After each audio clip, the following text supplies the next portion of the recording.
రాష్ట్రంలో త్వరలో కొత్త పెన్షన్లు ఇవ్వాలని చెప్పేసి రేవంత్ రెడ్డి ప్రభుత్వం నిర్ణయం తీసుకున్నట్లుగా ఒక అప్డేట్ వచ్చిందండి. మనం ఇప్పుడు ఆ అప్డేట్ మీద తెలుసుకుందాం.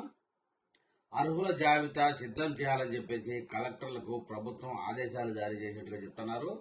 నూతన ఆసరా పింఛన్లు మంజూరు చేయాలని రాష్ట్ర ప్రభుత్వం భావిస్తూ ఉంది.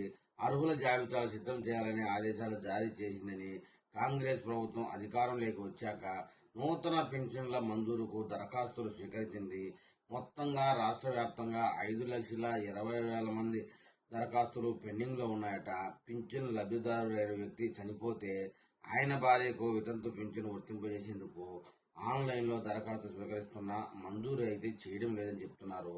పింఛన్లపై ఇటీవల సమీక్ష నిర్వహించిన పేదరిక నిర్మూలన సంస్థ సెర్ప్ పెండింగ్ దరఖాస్తులు భారీగా ఉన్నందున కొత్త పింఛన్ల మంజూరుకు ప్రతిపాదనలు సిద్ధం చేయాలని నిర్ణయించింది. దీనికి అనుగుణంగా కలెక్టర్లకు ఆదేశాలు కూడా ఇచ్చింది.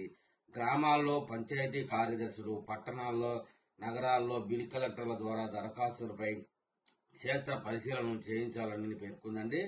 వృద్ధాప్య పింఛన్లు పొందుతూ మరణించిన లబ్ధిదారుల జాబితా ఆధారంగా పరిశీలన జరిపి వారి భార్యలకు అర్హత ఉంటే వారి పేర్లతో జాబితాలు సిద్ధం చేయాలని, పెన్షనర్ ఐడి, మరణ ధృవీకరణ పత్రం, ఆయన భార్య ఆధార్ కార్డు, బ్యాంకు ఖాతా వివరాలు తీసుకోవాలని, వరుసగా 2-3 నెలలు పింఛన్ తీసుకుని వారు వలస వెళ్లినట్టుగా కూడా గుర్తించి వారి పెన్షన్ రద్దు చేయాలి అని, వారి భార్యలు వృద్ధాప్య పింఛన్కు అర్హులైతే వారి పేర్లతో జాబితా తయారు చేయాలి అని, ప్రస్తుతం రాష్ట్రంలో ఆసరా పథకం కింద 42,96,000 మంది వృద్ధులు, వితంతు, ఒంటరి మహిళలు, దివ్యాంగులు, చేనేత, గీత, బీడీ కార్మికులు, ఫైలేరియా, హెచ్ఐవి, కిడ్నీ వ్యాధి బాధితులు పింఛన్లు పొందుతా ఉన్నారు.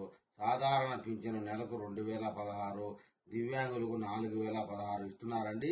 పింఛన్ పెంచే విషయమై ఇంకా నిర్ణయం తీసుకోవాల్సింది. పింఛన్ పెంపుపై ఇంకా 2-3 నెలల తర్వాత అవకాశం పెంచేదానికి ఉంది. అప్పుడు అప్డేట్ ఇస్తారని కూడా ఒక సూచనప్రాయంగా చెప్పారు. ఆ అప్డేట్ రాగానే మళ్ళీ నేను ఒక వీడియో చేస్తాను. ఆ వీడియో మీకు చేరాలంటే నా ఛానల్ సబ్స్క్రైబ్ చేయండి, లైక్ చేయండి. మీరు నాకు ఏదైనా తెలపాలనుకుంటే కామెంట్ రూపంలో తెలపండి.